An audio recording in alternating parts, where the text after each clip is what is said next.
This is a story that we wrote about Obama taking a secret trip to Afghanistan. It was such a big deal that we published this at the time that the White House and the Defense Department actually called us up.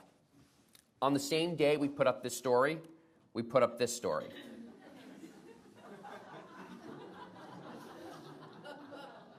This rabbit feels like you are always leaving her out of your plans, and she is beginning to wonder whether or not it is intentional.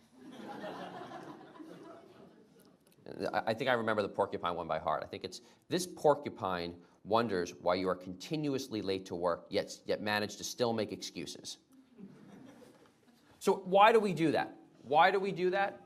And why does everybody think it's so weird that BuzzFeed does hard news, and we have Ben Smith as our editor-in-chief, and we broke McCain's endorsement of Romney, we broke that, that Tina Brown was being ousted from the Daily Beast, we break all these news and business stories, and we run all this animal stuff? Because animals is the new leisure section.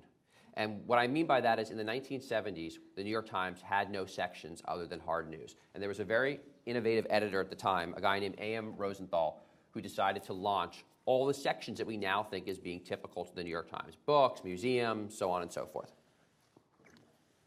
They haven't changed that in 40 years. I joke that the New York Times in their leisure sections has $8 million homes. I opened up the architecture section this past weekend. There was literally an $8 million home in it in Venice, California. If you are a young person and you open the New York Times, you couldn't possibly think that product is for you.